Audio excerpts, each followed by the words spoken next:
Top quality और consistent performance के लिए सिर्फ सिल्वर पंप नाम याद रखना। ನಟಿ ಶೆಫಾಲಿ ಮೃತಪಟ್ಟಿದ್ದಾಳೆ. ಆದರೆ ಆಕೆಯ ಸಾವಿಗೆ ಏನ್ ನಿಖರ ಕಾರಣ ಅನ್ನುವಂಥದ್ರ ಬಗ್ಗೆ ಇದುವರೆಗೂ ಕೂಡ ಕನ್ಫರ್ಮ್ ಆಗ್ತಾ ಇಲ್ಲ. ಹೃದಯಾಘಾತದಿಂದ ಅನ್ನುವಂಥದ್ರ ಬಗ್ಗೆ ಸುದ್ದಿ ಹರಿದಾಡ್ತಾ ಇತ್ತು. ಬಟ್ ಎಕ್ಸಾಕ್ಟ್ ಆಗಿ ಆಕೆಗೆ ಆಗಿರುವಂಥದ್ದೇನು ನಿಖರ ಕಾರಣ ಇನ್ನೂ ಕೂಡ ತಿಳಿದು ಬಂದಿಲ್ಲ. ಶೆಫಾಲಿ ಸಾವಿನ ಬಗ್ಗೆ ಮುಂಬೈ ಪೊಲೀಸರು ಕೆಲವೊಂದಷ್ಟು ಶಾಕಿಂಗ್ ಮಾಹಿತಿಯನ್ನ ಹೊರಗೆಡವಿದ್ದಾರೆ. ಅಂಧೇರಿಯ ನಿವಾಸದಲ್ಲಿ ಶೆಫಾಲಿ ಅವರ ಮೃತದೇಹ ಪತ್ತೆಯಾಗಿದೆ. ಮುಂಬೈ ಪೊಲೀಸರಿಗೆ ಈ ಬಗ್ಗೆ ಮಾಹಿತಿ ಗೊತ್ತಾಗಿತ್ತು. ಮಧ್ಯರಾತ್ರಿ 1 ಗಂಟೆ ಸುಮಾರಿಗೆ ಪೊಲೀಸರಿಗೆ ಮಾಹಿತಿ ಸಿಗುತ್ತೆ. ಶೆಫಾಲಿ ಅವರ ಮೃತದೇಹವನ್ನ ತಕ್ಷಣ ಕೂಪರ್ ಆಸ್ಪತ್ರೆಗೆ ರವಾನೆ ಮಾಡ್ತಾರೆ. ಕೂಪರ್ ಆಸ್ಪತ್ರೆಯಲ್ಲಿ ಶೆಫಾಲಿಯ ಮರಣೋತ್ತರ ಪರೀಕ್ಷೆ ನಡೆಯುತ್ತೆ. ಆದರೆ ಇದಕ್ಕೂ ಮುಂಚೆ ಸಿಕ್ಕಂತಹ ಮಾಹಿತಿ ಮಾಧ್ಯಮಗಳಿಗೆ ಲಭ್ಯವಾಗಿದ್ದು ಮಧ್ಯರಾತ್ರಿ ಶೆಫಾಲಿಗೆ ಎದೆನೋವು ಕಾಣಿಸ್ಕೊಂಡಿದೆ. ತಕ್ಷಣಕ್ಕೆ ಆಕೆಯನ್ನ ಕೂಪರ್ ಆಸ್ಪತ್ರೆಗೆ ತಗೊಂಡು ಹೋದ್ರು. ಅಲ್ಲಿ ವೈದ್ಯರು ಇಲ್ಲ ಆಕೆ ಮೃತಪಟ್ಟಿದ್ದಾಳೆ ಅನ್ನುವಂಥದ್ರ ಬಗ್ಗೆ ಡಿಕ್ಲೇರ್ ಮಾಡಿದ್ರು ಅನ್ನುವಂಥದ್ದು ಮುಂಚೆ ಸಿಕ್ಕಂಥ ಮಾಹಿತಿ.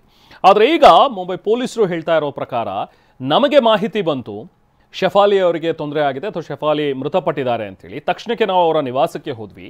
1 ಗಂಟೆ ಸುಮಾರು ಮಧ್ಯರಾತ್ರಿ. ಆಗ ಶೆಫಾಲಿ ಅವರ ನಿವಾಸದಲ್ಲೇ ಮೃತಪಟ್ಟಿದ್ರು ಅನ್ನುವಂಥದ್ದನ್ನು ಪೊಲೀಸರು ಹೇಳ್ತಾ ಇದ್ದಾರೆ ಈಗ. ಸೊ ಆಗ ನಾವು ಆಕೆಯ ಮೃತದೇಹವನ್ನು ಕೂಪರ್ ಆಸ್ಪತ್ರೆಗೆ ಮರಣೋತ್ತರ ಪರೀಕ್ಷೆಗೆ ಅಂತೇಳಿ ಕಳಿಸ್ಕೊಟ್ವಿ ಅನ್ನುವಂಥದ್ದು ಈಗ ಪೊಲೀಸ್ ವರ್ಷನ್. ಸೊ ಹಾಗಾಗಿ ಈಗ ಪ್ರಶ್ನೆಗಳು ಹೇಳ್ತಾ ಇವೆ. ನಿಜಕ್ಕೂ ಶೆಫಾಲಿಗೆ ಏನಾಗಿತ್ತು ಹಾಗಾದರೆ ಅನ್ನುವಂಥದ್ದು ಈಗಿರುವಂಥ ಪ್ರಶ್ನೆ. ಶೆಫಾಲಿ ನಿಗೂಢ ಸಾವಿನ ತನಿಖೆಯನ್ನು ಈಗ ಚುರುಕುಗೊಳಿಸಿದ್ದಾರೆ ಮುಂಬೈ ಪೊಲೀಸರು. ಶೆಫಾಲಿ ಮನೆಯ ಅಡುಗೆ ಸಿಬ್ಬಂದಿಯನ್ನು ಕೂಡ ವಿಚಾರಣೆಗೆ ಒಳಪಡಿಸಿದ್ದಾರೆ. ಅವರ ಸೆಕ್ಯೂರಿಟಿಯನ್ನು ಕೂಡ ವಿಚಾರಣೆಗೆ ಒಳಪಡಿಸಿದ್ದಾರೆ. ತೀವ್ರ ವಿಚಾರಣೆ ನಡೆಸ್ತಾ ಇರುವಂತಹ ಪೊಲೀಸ್ ಅಡುಗೆ ಸಿಬ್ಬಂದಿಗೆ ಹಲವು ಪ್ರಶ್ನೆಗಳನ್ನು ಕೇಳಿದ್ದಾರೆ ಪೊಲೀಸರು. ಶೆಫಾಲಿ ಜರಿವಾಲಾ ಸಾವಿನ ಬಗ್ಗೆ ಮಾಹಿತಿಯನ್ನ ಕಲೆ ಹಾಕ್ತಾ ಇದೆ ಖಾಕಿ ಟೀಮ್. 2 ನೌಕರರು ಜೊತೆಗೆ ಭದ್ರತಾ ಸಿಬ್ಬಂದಿ ಅವರ ಹೇಳಿಕೆಯನ್ನು ದಾಖಲು ಮಾಡ್ಕೊಂಡಿದ್ದಾರೆ. ಜೊತೆಗೆ ಪರಾಗ್ ತ್ಯಾಗಿ ಶೆಫಾಲಿ ಅವರ ಪತಿ ಅವರ ಹತ್ರನೂ ಕೂಡ ಮಾತಾಡಿದ್ದಾರೆ ಪೊಲೀಸರು. ಶೆಫಾಲಿಗೆ ಅನಾರೋಗ್ಯ ಹಿನ್ನೆಲೆ ಚಿಕಿತ್ಸೆ ನಡೀತಾ ಇತ್ತು ಅನ್ನುವಂಥದ್ದನ್ನ ಹೇಳಿದ್ದಾರೆ. ಅಡುಗೆ ಸಿಬ್ಬಂದಿ ಜೊತೆಗೆ ಅವರ ಸೆಕ್ಯೂರಿಟಿ ಗಾರ್ಡ್ ಆಗಿದ್ದಂಥವರು ಪೊಲೀಸರಿಗೆ ಮಾಹಿತಿಯನ್ನು ಕೊಟ್ಟಿದ್ರು. ಇದ್ರ ಬಗ್ಗೆ ಕೆಲವೊಂದಷ್ಟು ವಿಚಾರಗಳನ್ನು ಈಗ ಪೊಲೀಸರು ಕೆದಕ್ತಾ ಇದ್ದಾರೆ. ಜೊತೆಗೆ ಶೆಫಾಲಿ ಅವರ ಪತಿ ಪರಾಗ್ ತ್ಯಾಗಿ ದೃಶ್ಯಗಳಲ್ಲಿ ನೀವು ನೋಡ್ತಾ ಇದ್ರಿ, ಅವರನ್ನು ಕೂಡ ವಿಚಾರಣೆಗೆ ಒಳಪಡಿಸಿದ್ದಾರೆ ಪೊಲೀಸರು. ಅವರ ಹತ್ರನೂ ಕೂಡ ಕೆಲವೊಂದಷ್ಟು ಪ್ರಶ್ನೆಗಳನ್ನು ಕೇಳಿದ್ದಾರೆ. 2014ರಲ್ಲಿ ಶೆಫಾಲಿ ಜರಿವಾಲಾ ಪರಾಗ್ ತ್ಯಾಗಿ ಅವರನ್ನು ಮದುವೆ ಆಗಿದ್ರು. ಸೊ ಅದಾದ ನಂತರ ಅವರಿಬ್ಬರ ನಡುವೆ ಹೇಗಿತ್ತು ಸಂಬಂಧ, ಏನಾದರೂ ಸಮಸ್ಯೆಗಳ ಕಾಡ್ತಾ ಇತ್ತಾ, ಶೆಫಾಲಿ ಜರಿವಾಲಾಗೆ ಮುಂಚಿಂದ ಏನಾದರೂ ಆರೋಗ್ಯ ಸಂಬಂಧಿ ಏನಾದರೂ ಕಾಯಿಲೆಗಳಿತ್ತ, ಅವರಿಗೆ ಅನಾರೋಗ್ಯ ಇದ್ರ ಅದಕ್ಕೇನಾದರೂ ಚಿಕಿತ್ಸೆ ನಡೀತಾ ಇತ್ತಾ ಅನ್ನುವಂಥದ್ರ ಬಗ್ಗೆನೂ ಕೂಡ ಕೆಲವೊಂದಷ್ಟು ಪ್ರಶ್ನೆಗಳನ್ನು ಕೇಳಿದ್ದಾರೆ. ಅದಕ್ಕೆ ಈಗ ಪರಾಗ್ ತ್ಯಾಗಿ ಅವರು ಕೆಲವೊಂದಷ್ಟು ಮಾಹಿತಿ ಕೊಟ್ಟಿದ್ದಾರೆ ಅನ್ನುವಂಥದ್ದು ಗೊತ್ತಾಗ್ತಾ ಇರೋವಂಥ ವಿಚಾರ. ಕೆಲವೊಂದಷ್ಟು ಸಂದರ್ಭಗಳಲ್ಲಿ ಆಕೆಗೆ ಅನಾರೋಗ್ಯ ಇತ್ತು. ಸೊ ಅದನ್ನು ಒಂದು ಸಂದರ್ಶನದಲ್ಲೂ ಕೂಡ ಶೆಫಾಲಿ ಅವರು ಹೇಳ್ಕೊಂಡಿದ್ರು. ಸೀಸರ್ ಅಂದ್ರೆ ಫಿಟ್ಸ್ ಕಾಯಿಲೆ ಅಂತ ನಾವೇನು ಹೇಳ್ತೀವಲ್ಲ, ಸೊ ಅದು ಈಕೆಗೆ ಕಾಡ್ತಾ ಇತ್ತು ಅಂತೇಳಿ. ಸೊ ಅದೇ ಕಾರಣದಿಂದಾಗಿ ಆಕೆ ಸಿನಿಮಾಗಳಲ್ಲಿ ಹೆಚ್ಚು ನಟಿಸಲಿಲ್ಲ. ಈ ಕಾಂಟಾಲಗ ಅನ್ನುವಂಥ ಒಂದು ಸಾಂಗ್, ಆಲ್ಬಮ್ ಸಾಂಗ್ ಏನು ರಿಲೀಸ್ ಆಯಿತು, ಆಗ ತುಂಬಾನೇ ಯಶಸ್ಸಿನ ಪೀಕ್ನಲ್ಲಿದ್ದು ತುಂಬಾನೇ ಆಕೆಗೆ ಬೇಡಿಕೆಗಳು ಕೂಡ ಇದ್ವು. ಬಟ್ ಆಕೆ ಹೆಚ್ಚು ಸಿನಿಮಾಗಳಲ್ಲಿ ಕಾಣಿಸ್ಕೊಳ್ಳಿಲ್ಲ. ಇದಕ್ಕೆ ಕಾರಣ ಅಂತ ಹೇಳಿದ್ರೆ ಆಕೆಗೆ 15 ವರ್ಷ ಇದ್ದಾಗಲಿಂದಲೇ ಫಿಟ್ಸ್ ಕಾಯಿಲೆ ಇದೆಯಂತೆ, ಸೀಜರ್. ಸೊ ಅದರಿಂದ ಆಕೆ ಬಳಲ್ತಾ ಇದ್ದಾಳೆ ಅಂತೇಳಿ ಅದನ್ನು ಒಂದು ಸಂದರ್ಶನದಲ್ಲೂ ಕೂಡ ತನ್ನ ಅನಾರೋಗ್ಯದ ಬಗ್ಗೆ ಶೆಫಾಲಿ ಹೇಳ್ಕೊಂಡಿದ್ರು. ನನಗೆ ಫಿಟ್ಸ್ ಯಾವಾಗ ಬರುತ್ತೆ ಅನ್ನುವಂಥದ್ದನ್ನೇ ಹೇಳೋಕ್ಕಾಗಲ್ಲ. ಸೊ ಹಾಗಾಗಿ ನಾನು ಹೆಚ್ಚು ಶೂಟಿಂಗ್ಗಳಲ್ಲಿ ಭಾಗಿಯಾಗಲ್ಲ, ಹೆಚ್ಚು ಸಿನಿಮಾಗಳಲ್ಲಿ ನಾನು ನಟಿಸಲಿಲ್ಲ ಅನ್ನುವಂಥದ್ದನ್ನು ಆಕೆ ಹೇಳ್ಕೊಂಡಿದ್ರು. ತಾದ ನಂತರ ಟಿ ವಿ ರಿಯಾಲಿಟಿ ಶೋಗಳಲ್ಲಿ ಆಕೆ ಕಾಣಿಸ್ಕೊಳ್ತಾ ಇದ್ರು. ಬಿಗ್ ಬಾಸ್ ಸೀಸನ್ 13 ಏನಿತ್ತಲ್ಲ, ಸೊ ಆ 13 ತುಂಬಾ ಹೆಚ್ಚು ಪ್ರಸಿದ್ಧಿ ಪಡ್ಕೊಂಡಂಥ ಒಂದು ಸೀಸನ್ ಬಿಗ್ ಬಾಸ್ನ ಸೀಸನ್ಗಳಲ್ಲಿ. ಯಾಕೆ ಅಂತ ಹೇಳಿದ್ರೆ ಅದರಲ್ಲಿ ಸಿದ್ಧಾರ್ಥ್ ಮಲ್ಹೋತ್ರಾ ಅವರು ಇದ್ದಿದ್ದು, ಜೊತೆಗೆ ಶೆಫಾಲಿಯವರು ಕೂಡ ಅದೇ ಸೀಸನ್ 13ನಲ್ಲಿ ಇದ್ದರು. ನೋಡಿ, ಅನ್ಫಾರ್ಚುನೇಟ್ ಹೇಗಿದೆ ಅಥವಾ ಇದನ್ನು ಕಾಕತಾಳೀಯ ಅನ್ಬೋದು, ಸಿದ್ಧಾರ್ಥ್ ಕೂಡ ಹೃದಯಾಘಾತದಿಂದ ಮೃತಪಟ್ಟರು. ಸೊ ಅವರ ಒಂದು ಪೋಸ್ಟನ್ನು ಕೂಡ ಶೇರ್ ಮಾಡಿದ್ರು ಇದೇ ಶೆಫಾಲಿ. ಯಾಕಂದರೆ ಇಬ್ಬರು ಕೂಡ ಒಳ್ಳೆ ಸ್ನೇಹಿತರಾಗಿದ್ದರು, ಬಿಗ್ ಬಾಸ್ನಲ್ಲಿ ಕಂಟೆಸ್ಟೆಂಟ್ಸ್ ಆಗಿದ್ದರು. ಅವರ ಸಾವಾದ ನಂತರ ಇತ್ತೀಚೆಗಷ್ಟೇ ಆಕೆ ಎಕ್ಸ್ನಲ್ಲಿ ಒಂದು ಫೋಟೋ ಶೇರ್ ಮಾಡ್ಕೊಂಡಿದ್ರು, ತಾನು ಮತ್ತು ಸಿದ್ಧಾರ್ಥ್ ಇರುವಂಥ ಒಂದು ಫೋಟೋ. ಅದಾದಮೇಲೆ ಕನ್ನಡದಲ್ಲೂ ಕೂಡ ಒಂದು ಚಿತ್ರಕ್ಕೆ ಬಂದು ಅವ್ರು ಸ್ಪೆಷಲ್ ಸಾಂಗ್ನಲ್ಲಿ ನಟಿಸಿ ಹೋಗಿದ್ರು, ಒಂದು ಡಾನ್ಸ್ ಮಾಡಿ ಹೋಗಿದ್ರು. ಆ ಡಾನ್ಸ್ ಕ್ಲಿಪ್ಪಿಂಗ್ ನೀವು ನೋಡ್ತಾ ಇದ್ರಿ. ಹುಡುಗರು ಚಿತ್ರದಲ್ಲಿ ಪುನೀತ್ ರಾಜ್ಕುಮಾರ್, ಶ್ರೀನಗರ್ ಕಿಟಿ ಮತ್ತು ಯೋಗಿ ಅವರು ನಟಿಸಿದಂತಹ ಒಂದು ಚಿತ್ರ. ಅದರಲ್ಲಿ ಒಂದು ಸ್ಪೆಷಲ್ ಸಾಂಗಿಗೆ ಬಂದು ಹೆಜ್ಜೆ ಹಾಕಿದ್ದಂಥ ಶೆಫಾಲಿ ಜರಿವಾಲಾ. ನೋಡಿ, ಇಲ್ಲೂ ಕೂಡ ಕಾಕತಾಳೀಯ ಅಥವಾ ದುರಂತ ಅಂತ ಹೇಳಿದ್ರೆ, ಈ ಹಾಡಿನಲ್ಲಿ ಸೊಂಟ ಬಳಸಿದಂತಹ ಶಫಾಲಿ ಜರಿವಾಲಾ ಹಾಗೆ ಈ ಚಿತ್ರದ ನಾಯಕರಾಗಿದ್ದಂತಹ ಪುನೀತ್ ರಾಜ್ಕುಮಾರ್, ಅಪ್ಪು ಅವರು ಕೂಡ ನಮ್ಮನ್ನು ಅಗಲಿದ್ರು ಸೇಮ್ ಇದೇ ರೀತಿ ಕಾರ್ಡಿಯಾಕ್ ಅರೆಸ್ಟ್ನಿಂದಾಗಿ. ಇನ್ನು ರಾತ್ರಿ 10:30ಕ್ಕೆ ಶಫಾಲಿ ಅವರನ್ನ ಆಸ್ಪತ್ರೆಗೆ ದಾಖಲಿಸಲಾಗಿತ್ತು ಅನ್ನುವಂಥದ್ದನ್ನ ಅವರ ಸೆಕ್ಯೂರಿಟಿ ಗಾರ್ಡ್ ಅವರು ಸಿಬ್ಬಂದಿ ಹೇಳ್ತಾ ಇದ್ದಾರೆ. ಅದಕ್ಕೂ ಮೊದಲು ರಾತ್ರಿ 9 ಗಂಟೆಗೆ ಅವರ ಪತಿ ಪರಾಗ್ ಅವ್ರ ಮನೆಗೆ ಬಂದಿದ್ರು. ಶಫಾಲಿ ಪತಿ ಪರಾಗ್ ತ್ಯಾಗಿ ಬೈಕ್ನಲ್ಲಿ ಮನೆಗೆ ಬಂದ್ರು ಅನ್ನೋದನ್ನ ಹೇಳ್ತಾರೆ. ಆಸ್ಪತ್ರೆಗೆ ಹೋಗುವಾಗ ನಾನೇ ಗೇಟ್ ಓಪನ್ ಮಾಡಿದೆ, ಶಫಾಲಿ ಜರಿವಾಲಾ ನಿವಾಸದ ಭದ್ರತಾ ಸಿಬ್ಬಂದಿ ಕೊಟ್ಟಿರುವಂತಹ ಮಾಹಿತಿ. ಸೊ ಹೀಗೆ ಕೆಲವೊಂದಷ್ಟು ಕನ್ಫ್ಯೂಷನ್ಸ್ ಈಗ ಕ್ರಿಯೇಟ್ ಆಗ್ತಾ ಇದೆ. ಯಾಕಂದ್ರೆ ಸೆಕ್ಯೂರಿಟಿ ಗಾರ್ಡ್ ಹೇಳ್ತಾರೆ ಆಸ್ಪತ್ರೆಗೆ ಕರ್ಕೊಂಡು ಹೋದ್ರು ರಾತ್ರಿ ಅಂತ, ಬಟ್ ಪೊಲೀಸಲ್ಲಿ ವರ್ಷನ್ಸ್ ಇರುವಂತದ್ದು ಇಲ್ಲ, ನಾವು ಮನೆಗೆ ಹೋದಾಗ ಶಫಾಲಿ ಜರಿವಾಲಾ ಅವರ ಮೃತದೇಹ ಅಲ್ಲಿತ್ತು ಅಂತ. ಸೊ ಹೀಗೆ ಕೆಲವೊಂದಷ್ಟು ಕನ್ಫ್ಯೂಷನ್ಸ್ ಇದೆ.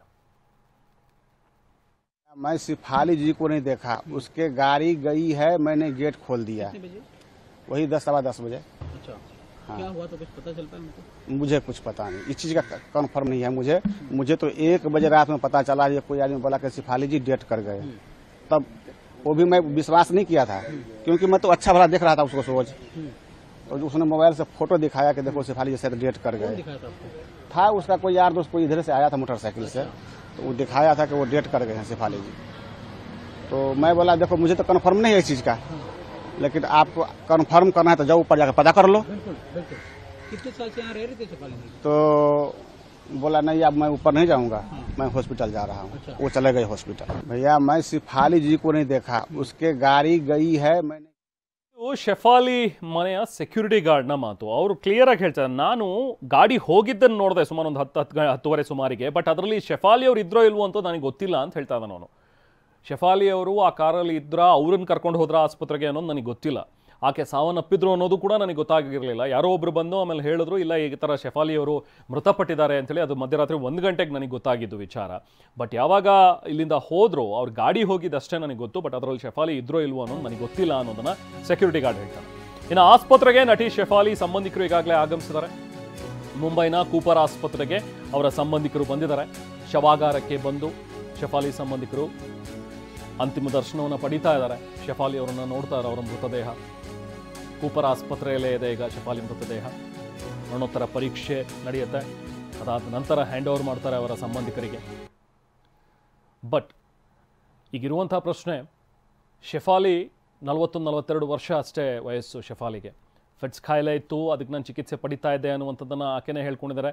ಪರಾಗ್ ತ್ಯಾಗಿ ಕೂಡ ಹೇಳಿದ್ದಾರೆ ಇದ್ರ ಬಗ್ಗೆ. ಬಟ್ ಇದು ಕಾರಣ ಆಯಿತಾ ಸಾವಿಗೆ, ಅಥವಾ ಕಾರ್ಡಿಯಾಕ್ ಅರೆಸ್ಟೇ ಆಯಿತು ಅಂತ ಹೇಳಿದ್ರೆ ಯಾಕೆ, ಏನು ಕಾರಣ ಅನ್ನುವಂಥದ್ದು ಕೂಡ ಈಗ ತನಿಖೆಯಲ್ಲಿ ಗೊತ್ತಾಗಬೇಕಾದಂಥ ವಿಚಾರ. ಬನ್ನಿ ಮತ್ತಷ್ಟು ಡೀಟೇಲ್ಸ್ ಕೊಡೋಣ. ನಮ್ಮ ಪ್ರತಿನಿಧಿ ಮಂಗಳ ನಮ್ಮ ಜೊತೆಗೆ ಜಾಯ್ನ್ ಆಗಿದ್ದಾರೆ. ಮಂಗಳ, ನಿಜಕ್ಕೂ ವೆರಿ ಅನ್ಫಾರ್ಚುನೇಟ್ ಥಿಂಗ್ ಇವತ್ತು ಶಫಾಲಿ ಜರಿವಾಲಾ ಅವರು ಮೃತಪಟ್ಟಿರೋದು. ನಾನಾಗಲೇ ಮಾತಾಡ್ತಾ ಇದ್ದೆ, ಇದನ್ನು ಕೋಇನ್ಸಿಡೆನ್ಸ್ ಅನ್ನಬೇಕು, ದುರಂತ ಅನ್ನಬೇಕು.